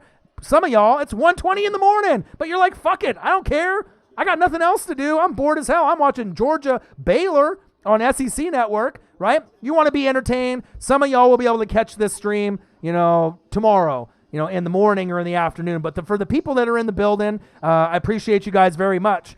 1:20, Calvin Grant, Bahamas. Hey, shit, I wish I was in the Bahamas, right? But the Ravens are looking good, and they're going to be one of the biggest threats to the Chiefs. So they don't really have too many pieces, that they have to worry about, going into next year. Lamar Jackson will get better. There was some inconsistencies. I was thinking it was going to be them versus the Chiefs in the AFC Championship game, but, right, your time will come. The Ravens will have their chance to get to the Super Bowl and have a good opportunity to win it, but they're going to be battling the Chiefs and a few other teams, depending on if Tom Brady comes back to the Patriots or not, which leads me to number 5. NFL top 15 available free agents as we go into free agency period. Make sure you guys subscribe to the channel. Smash that like button either now or on your way out. Donate to your boy either on here, like Corvette did, $4. Please do. It would be much appreciated, even if it's $1, right? Or patreon.com/NWSF. Or if you're looking to contribute to my dream, opening up a YouTube studio here in my hometown so I can make other content creators' dreams on YouTube come true, you can go to www.gofundme.com, right, and type in the search bar NW space sports space fanatics. You'll see a picture of me and Marcus. You can look at the description and make a donation. It would be greatly appreciated. And like I said, I don't expect it to be reached overnight. But if you share the page, you share the YouTube stream, you never know. It might be able to go to a professional athlete or rapper or actor or maybe Damian Lillard or someone in my hometown that has 10 G's to spare that could help me get this thing off the ground. And like I said, I want to be able to give back to the community a positive place where people can come together, record, and make their dreams come true. Sometimes you just don't have the resources, for a $3,000 iMac or the microphones or the speakers or the green screen or just being around someone like myself that can push you and motivate you for your dreams. You know what I mean? Because it's positivity brings positivity. You want to be able to have people that are positive that, that can help you with your dreams. And sometimes it's scary trying to attempt a dream out there. Big facts. But I'm here to, give back to the community and, so that way I can keep, kids off gangs or alcohol or drugs. And, coming from someone that's had addiction and depression and going through a lot, I still have dreams. I'm still grinding. I'm never going to quit. You know what I mean? And if I can make someone else's dream come true, SpongeBob SquarePants, the next cartoon voiceover, the next weatherman, the next rock and roll star, country star, rapper, singer, whatever it is, a gamer, you know what I mean? I'd love that for it to come out of my studio. So it is going to happen one of these days. It may be 1 year from now, 2 years, 5 years, 10 years, but eventually I'm going to get the right people in my corner that are going to be able to back me. And once that happens, you're going to see the Northwest Sports Fanatics on a whole nother level with all kinds of other YouTubers. I mean, can you imagine 50 other YouTubers, including myself, all supporting each other? The possibilities are going to be infinite. We're going to dominate. You know what I mean? Having that many people in one building. I mean, there is nothing like that here in the state of Oregon, and I want to be able to bring that for my hometown state. You have YouTube studios with Google in like California, but that's actually through Google and YouTube, not like a private YouTube studio that I'm trying to do. So, big facts. Now let's get into the top 5. And Corvette Shrell with the $4 donation. Thank you so much. Appreciate you very, very much. Number 5, now we're going to the cream of the crop. Now, this player could definitely be somewhere through 6 through 15.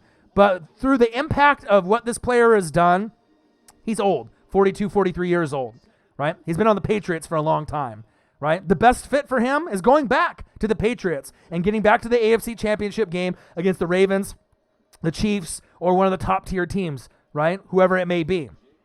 But Bill Belichick wants to prove he can do it by himself, someone else. Right? Tom Brady, at number 5, wants to prove that he can do it. somewhere else. The best fit for Tom Brady, within not necessarily the New England Patriots because Josh McDaniels is still there, is probably the San Francisco 49ers. I know the whole Jimmy G thing sounds crazy. You trade him back to the Patriots, you send Tom Brady to the 49ers, because you got to think about it. If you're the 49ers, you went with Jimmy G. Tom Brady has the experience. He's one of the best play callers in football. He's old. There's a lot of talent around him. He doesn't turn the ball over, right? There's not really any negative aspects to Tom Brady's game besides his age. But the thing is I don't really think that it was all Tom Brady's fault last year. You had no Gronk, right? The running backs got hurt. The O-line ended up kind of getting shittier and shittier as the year went along. All the wide receivers got banged up, right? Tom could only do so much. Yeah, his arm looked 42, 43 last season, but if Gronk was still there and you had a healthy Edelman, N'Keal Harry was healthy for the whole year, from Arizona State, the rookie, and you had better running back play, I think that they would have went to the AFC Championship game or got very, very close. They would have got closer than they did instead of losing to the Titans, and then the defense was hot at the beginning of the year. Do you play fantasy football? You remember how great that Patriot defense was? That fucker was getting 15, 20, 25 points on defense if you had them or you played against them. I know, because I play fantasy football. They were killing it. Pick sixes, fumbles for touchdowns. Jamie Collins was having a rebirth. All the players were playing great. Stephon Gilmore and a company, right? But towards the back end of the year, right, they started playing shitty. The defense couldn't stop anyone. Offensive line wasn't blocking for Tom. When it was third down, it was Gronk territory. And then you knew they were going to go to Edelman. They were just double teaming, triple teaming, and then they would just get batted down. But I really do think there's certain teams that, you could really get the most out of Tom Brady. There is rumors about the Bucs, right, and Tom Brady. Would I take Tom Brady over Jameis Winston? You bet your ass I would, right? But that's a Band-Aid. It's only going to be 1 or 2 years. But in that 1 or 2 years, if I can end up getting to a wild card or competing with the Saints in the NFC South, that'd be exciting for me, because you got to think I haven't been to the playoffs since 2007. So I need to get better O-linemen. I would need to get like a Jonathan Taylor or Melvin Gordon or Jordan Howard at running back, right? I need to keep complementing the defense and getting more pieces to add to Levante David, Devin White, and some of the other pieces that I have if JPP's coming back, and obviously Shaq Barrett, right? But the 49er place would be better because they have an elite defense, right? They have running backs. They have wide receivers. He doesn't turn the ball over. He's one of the best play callers. He's innovative, right? And he would only need to score 17 to 21 points a game to win a majority of the games. Couple touchdown passes, for the Niners, Tom Brady, and then they would be able to win a lot of their games because their defense is elite. They're keeping most of that talent. 20 points, 21 points would be good enough to win a good chunk of games for the Niners. I mean, some games are going to have to get into the 30s and the 40s, don't get me wrong, but with an elite defense like that, it's not like the Niner defense is some shit where they would have to put up 35 every game to win. Then it would be maybe more like coming to Tampa Bay, right? But I'll definitely take him if he's willing to come to Tampa Bay, but I just don't know if that's on his radar. Because if you're thinking Raiders or Chargers, right, then you're going against Patrick Mahomes. Do you really want to go that route? I mean, you can go that route. I guess you could, right? But then you're thinking more wild card, right? You're more of a wild card team instead of actually just maybe winning the division.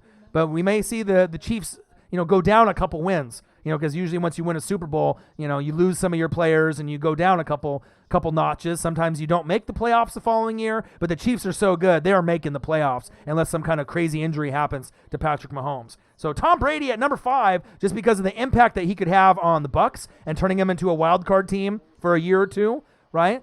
The 49ers, turning them into a team that could make an NFC Championship game again and maybe possibly winning a Super Bowl with Tom Brady or getting, that much closer again like they did with Jimmy G. Because you got to think, if you had Tom Brady in the Super Bowl instead of Jimmy G, you probably still wouldn't have won, right? But it would have been closer, right? Because Patrick Mahomes is Patrick Mahomes. But you're not going to see those dumbass interceptions that Jimmy G threw. Tom Brady will throw interceptions from time to time. But in key points, I think I can trust Tom Brady more, even at 43, rather than Jimmy Garoppolo in his 20s. And that's big facts. Tom Brady's a winner. A lot of people hate him, right? I get it. But, you can't take away all the things that he's accomplished, in his career. Yeah, Spygate. Yeah, Deflategate. Robert Kraft, Belichick, Brady. There's going to be an asterisk by their names. I get it, right? But Tom Brady is one of the best quarterbacks we've ever seen, especially for being, a 6th rounder? A guy that gets picked that late to have this kind of career. I mean, he worked really hard on his game. A lot of it was Belichick. A lot of it was Josh McDaniels, you know what I mean, to develop him. But he's worked really hard on his game to turn himself into a premier stud and face of the league. For a guy that, you know, he's competing against guys that are number one picks and first round picks and second round picks. You know, it's a pretty amazing story if you really look at it. It's kind of like a LeBron James. Once they're gone, you'll reflect back on the career. You're like, fucking Patriots. I'm glad that they're not there anymore. But you can always, you know, respect to a certain degree, besides the cheating, that what he was able to accomplish. I mean, on clutch third downs, clutch plays in the Super Bowl, 28-3 against the Falcons, you know, a lot of key situations. But when you ended up getting a team like the Eagles, fly, Eagles, fly, sometimes that wasn't enough. And it's nice to be able to see the top guys like Brady get knocked off when they deserve it, you know, when you get plays like Philly and Nick Foles and what they were able to accomplish. And that's big facts. Number 5, Tom Brady. Number 4 is one of the best wide receivers available in this particular free agent period. I can't see him really leaving the Dallas Cowboys, but if they do, there's plenty of wide receivers that they can take, you know, in this draft. How much money do they want to pay him?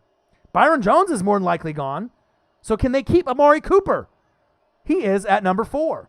You know, the Eagles could use a player like Amari Cooper. You know, there's a lot of teams. The Denver Broncos, you know, could use someone like Cortland Sutton on one side, Amari Cooper on the other. You could obviously see Amari Cooper playing on like the Packers. I know there's Odell Beckham Jr., you know, rumors, right? But Amari Cooper can obviously go to a point where he can play anywhere and make it happen. You know, I like Amari Cooper a lot, you know, and he has gained a lot of stability, comfort, and a connection with Dak Prescott. So it would be in their best interest to keep him. But if they ended up leaving and letting him leave, Amari Cooper, right, he'll be able to succeed somewhere else. But again, sometimes you just need a breath of fresh air with going from Mr. Carr on the Raiders, right? Derek Carr. And then going to Dak Prescott. You saw the impact that he had once they went over, how many more wins that they got. So I like Lord the Great says, stop saying big facts. That's one of the things that we say on the channel. Big facts, big facts, big facts, big facts, big facts. Is that enough? That's some of the other things that we created here on the channel. Big guy, big facts. Number 4, Amari Cooper. Number 3 was in the thumbnail. And he's not going to get paid the way that he should, the way that he deserves, okay? But I love this player. He was the best running back all year.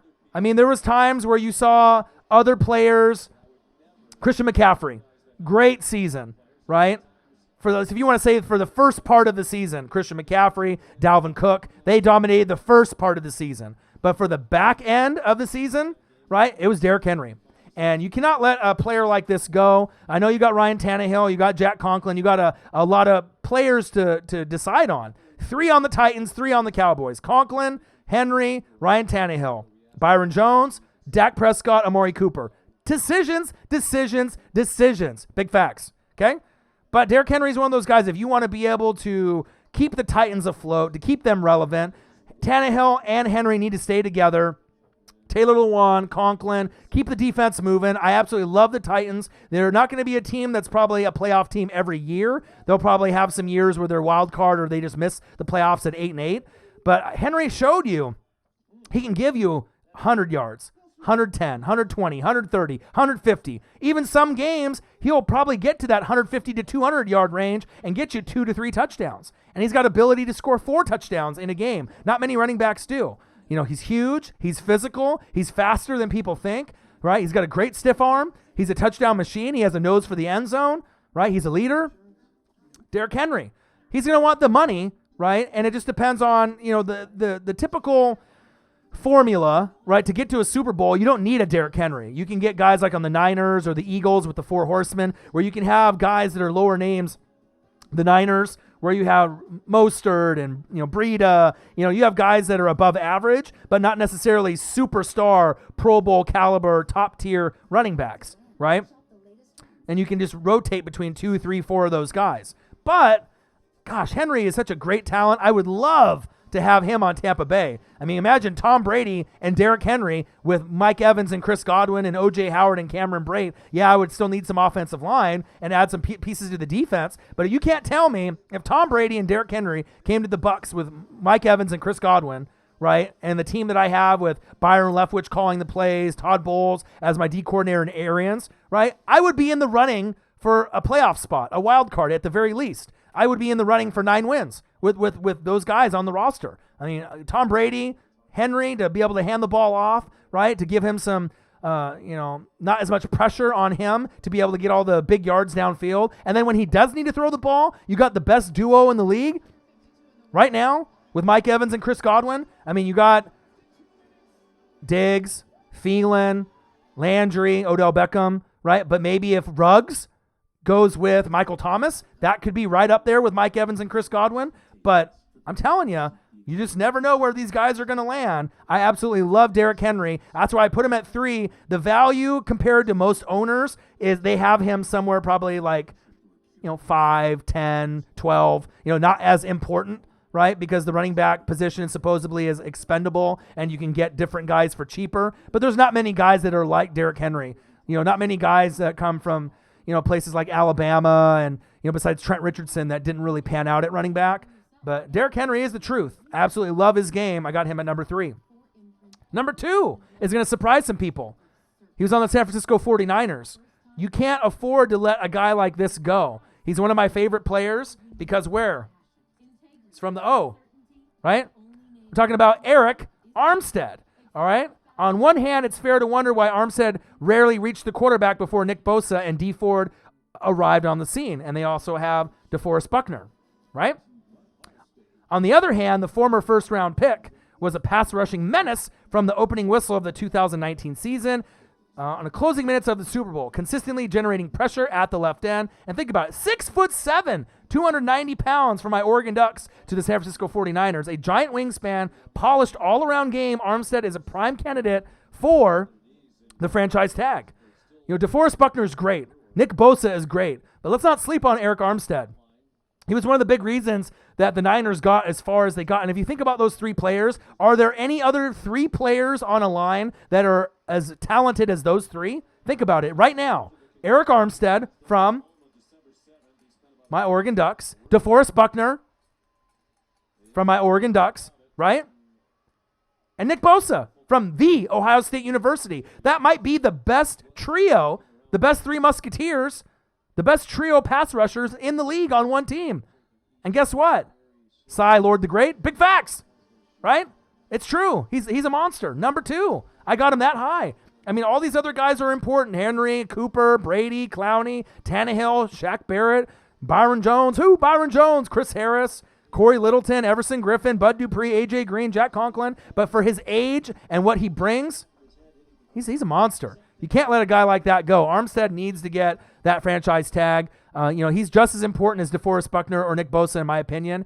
He's always going to be going after the quarterback. And it's kind of rare because we haven't really had a lot of great players come out of the University of Oregon. A lot of them, like Joey Harrington, never really lived up to the billing. Achilles Smith, a lot of these guys, LaMichael James, DeAnthony Thomas, they never really panned out like they did in college. But Haloti Ngata on the defensive side, he panned out.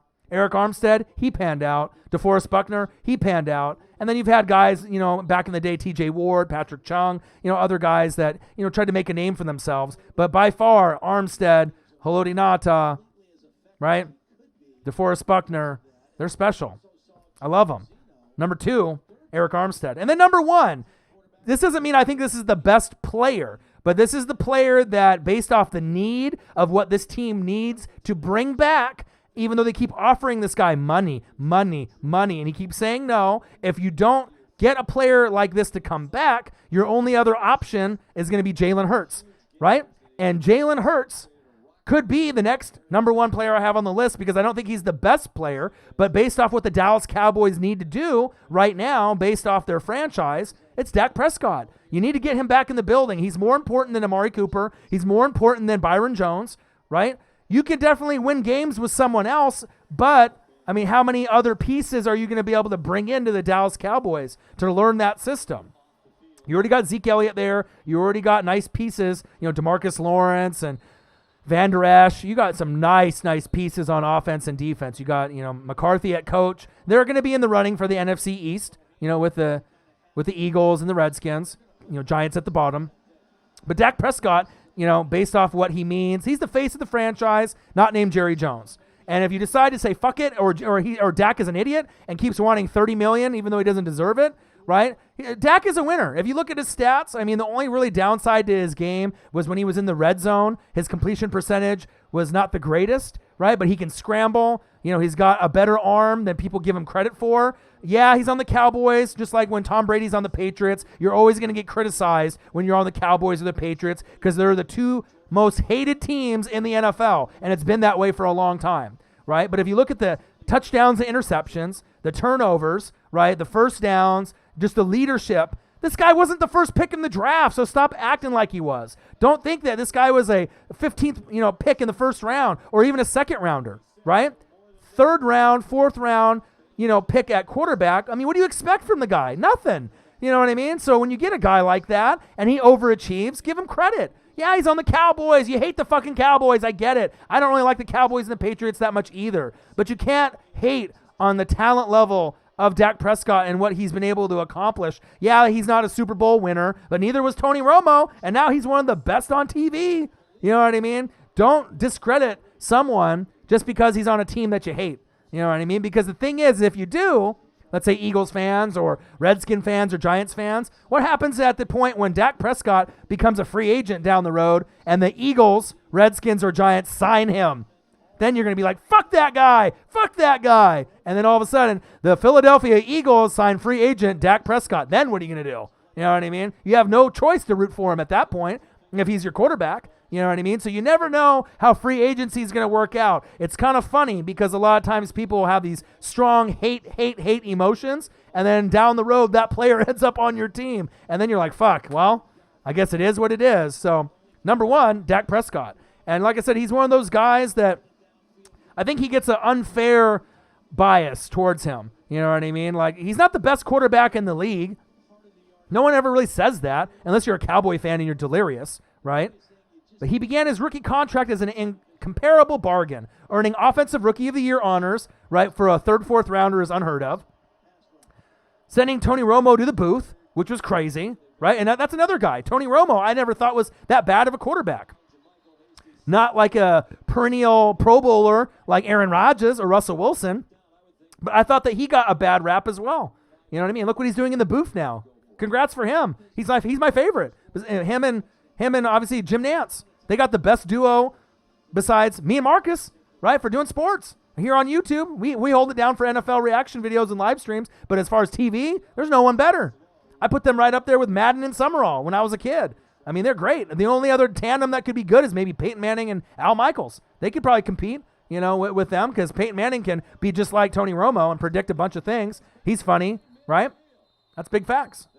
He ended his rookie deal as an incomparable bargain, spending the 2019 season's first 3 months on the MVP race while leading one of the league's most productive offenses. The free ride's over.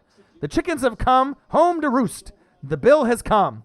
Time to pay the big man. But how much money are you going to pay Dak Prescott? You got to pay him, right? But the only other piece that I can see that if the Cowboys can't get the deal done, Jalen Hurts. Because Jalen Hurts could be a guy that gets drafted in the second, third, fourth round who could be a mirror image to Dak Prescott, a guy that no one really thinks is going to be that great in the NFL, but if you put him on the right team with a great O-line, which the Cowboys have, good pieces surrounding him at running back, Zeke Elliott, yum, yum, yum, yum. He loves to eat. Wide receivers, Amari Cooper, one of my favorite up-and-coming wide receivers, Michael Gallup, just like Chris Godwin. I knew they were going to break out. Great defense, DeMarcus Lawrence, Van Der Esch. You got nice pieces there as well, right? You could get a guy like Jalen Hurts as insurance, the Cowboys, and if it doesn't work out with Dak, you could have a Dak 2.0.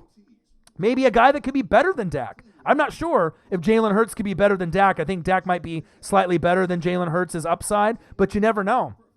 You give a player that much time in the pocket with a great O-line and great weapons like Zeke and good weapons at tight end and wide receiver, things can happen. That's just my 2 cents. Top 15 available free agents as we go into the free agency period with your boy Ryan and the Northwest Sports Fanatics. Make sure you guys subscribe to the channel. Smash that like button either now or on your way out. Donate to your boy like Corvette did. Please do. Help your boy out. Your boy's grinding. No, I don't see anyone else doing live streams this late. You know, your boy's grinding, trying to keep things entertaining for y'all, right? You can either subscribe to the channel, smash the like button now or on your way out, donate to your boy on here or through patreon.com/NWSF. Go to the www.gofundme.com and then type in the search bar NW space sports space fanatics if you want to, go towards our dream of opening up a studio, my dream of opening up a studio for obviously people to have their dreams come true here in my hometown. And if you're looking for merch, Northwest Sports Fanatic merch, link is below every video on our YouTube page. Amber, thank you for hopping in the building. Number 15, Jack Conklin, offensive tackle. Number 14, A.J. Green. Number 13, Bud Dupree. Number 12, Everson Griffin. Number 11, Corey Littleton. Number 10, Chris Harris Jr. Number 9, Byron Jones. Number 8, Shaq Barrett. Number 7, Ryan Tannehill. Number 6, Jadeveon Clowney. Number 5, Tom Brady. Number 4, Amari Cooper. Number 3, Derrick Henry. Number 2, Eric Armstead from the Oregon Ducks, baby. And number 1, Dak Prescott.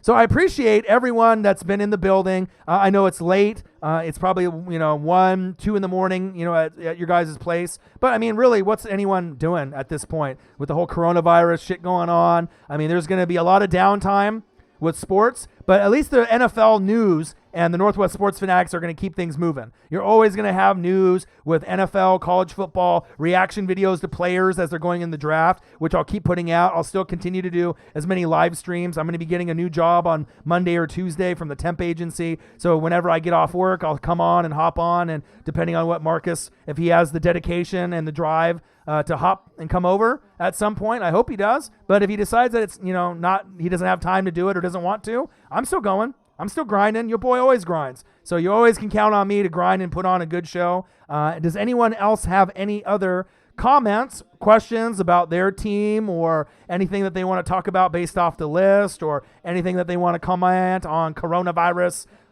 baby wipes, hand sanitizer, water? I mean, it's crazy.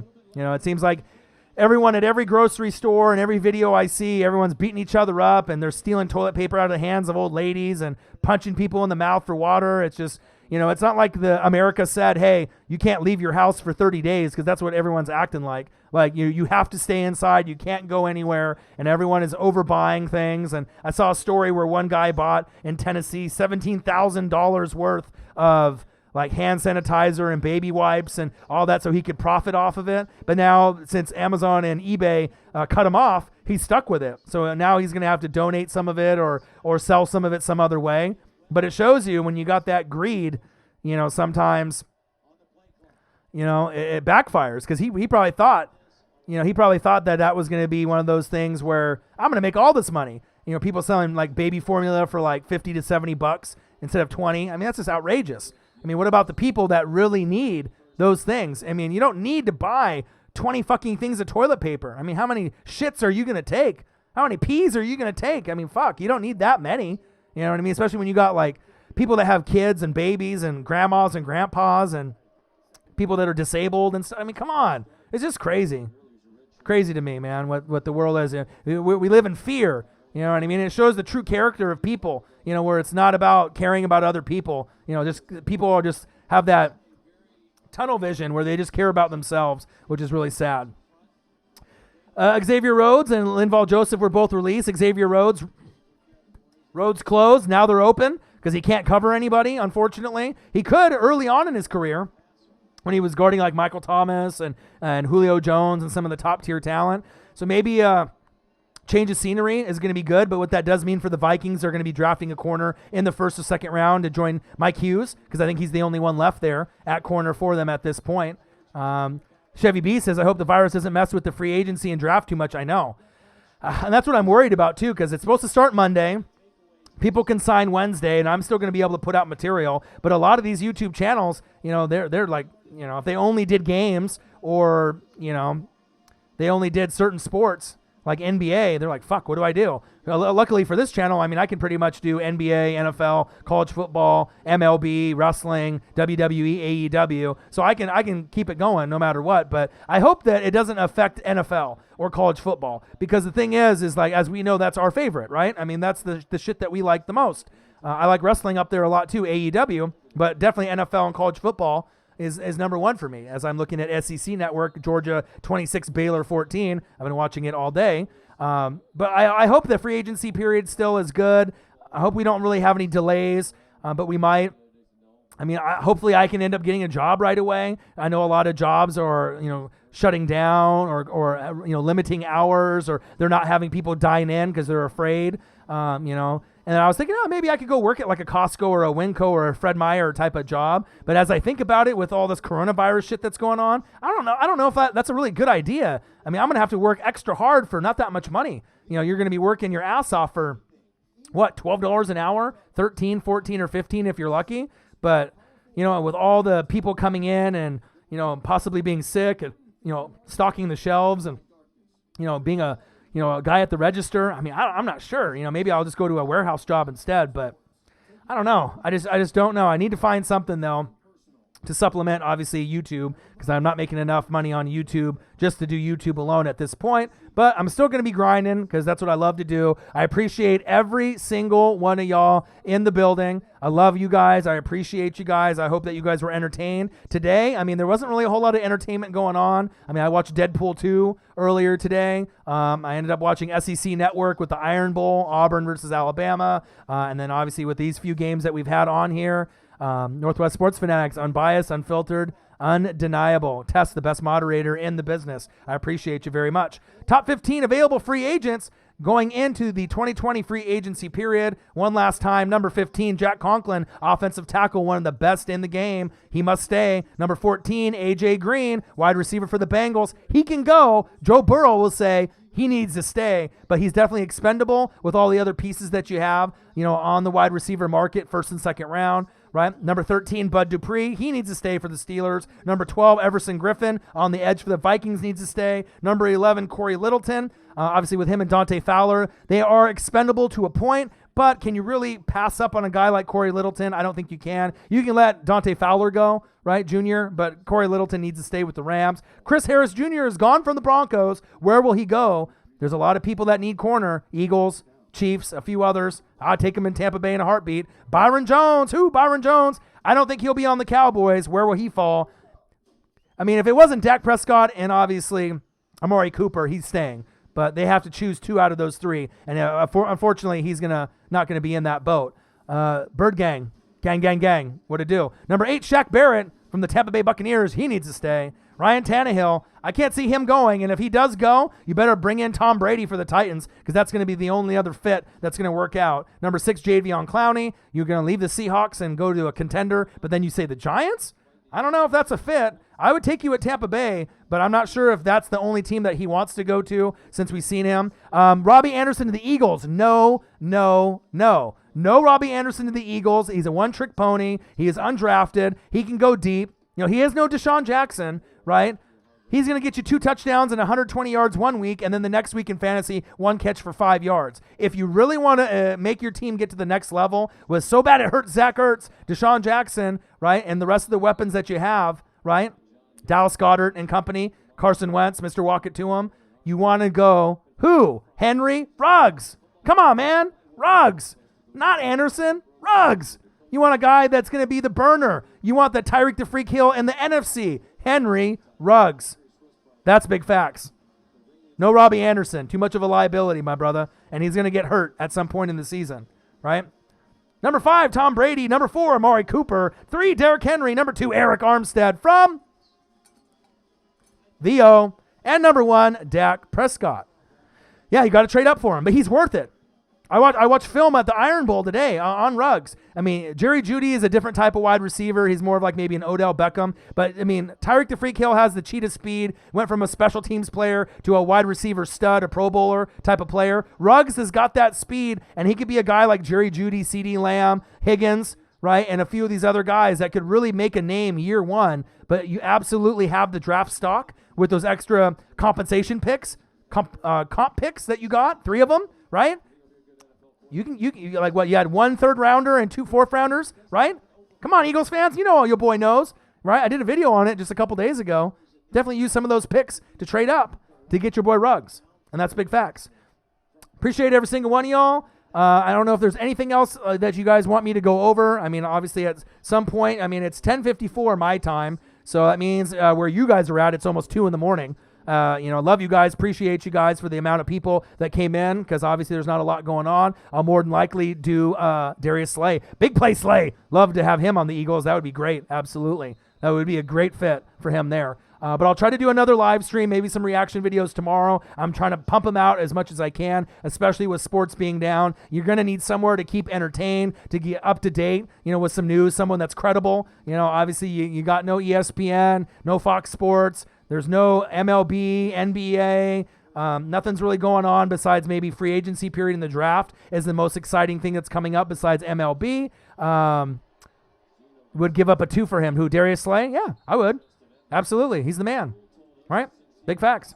But I hope everyone's having a great Saturday to Sunday morning. I appreciate everyone that's in the building. And Corvette Sherrill for donating. Appreciate you guys. NFL top 15 free agents as we go into the free agency period. One last time before I go. 15, Jack Conklin. 14, A.J. Green. 13, Bud Dupree. 12, Everson Griffin. 11, Corey Littleton. 10, Chris Harris Jr. 9, Byron Jones. 8, Shaq Barrett. 7, Ryan Tannehill. 6, Jadeveon Clowney. 5, Tom Brady. 4, Amari Cooper. 3, Derrick Henry. 2, Eric Armstead from the O. And number 1, Dak Prescott for what he means to the Cowboys. So I appreciate you guys. I love you guys. I hope everyone has a great Saturday to Sunday morning. Take care. Be safe. Wash them hands. And I'll be back shortly tomorrow or later today, obviously since it's Sunday morning where most of you guys are at. So take care. Be safe. And like I said, I'll keep you entertained throughout this whole craziness that we have as we go through everything with this coronavirus. So I got one question for you. Well, talk sports like us. Your boy Ryan, the Northwest Sports Fanatics, have a great Saturday night for me.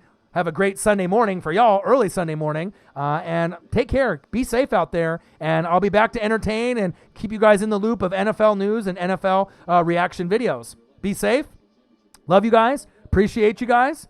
And like I said, make sure you smash that like button on the way out for me. And if you can do any kind of donations at any point, through here, through patreon.com, through GoFundMe, and typing in NW space sports space fanatics, it'd be greatly appreciated. Bird Gang, Tess, everyone in the building, appreciate you guys. I love you guys. Have a great rest of your night. And like I said, is there anything else that anyone wants to go over before I go? I'll give one last little shout out. If anyone wants me to go over anything, I mean, like I said, I was only planning on staying online for maybe a half hour to an hour. And as you look at the time with me grinding, it's already been an hour and 45 minutes. Your boy grinds all the time. So I know it's late, so I think that's pretty much it. I don't really have anything else I really want to go over until tomorrow. I want to save that for another live stream. Show some love. Smash that like button. Subscribe. Hit the bell to be notified of all the new videos. Tess, the best moderator in the business. The Fanatic family. Love you. Appreciate you. Bird Gang, everyone else that's in the building, have a great rest of your night. Talk sports like us, your boy Ryan, the Northwest Sports Fanatics, the best in the business.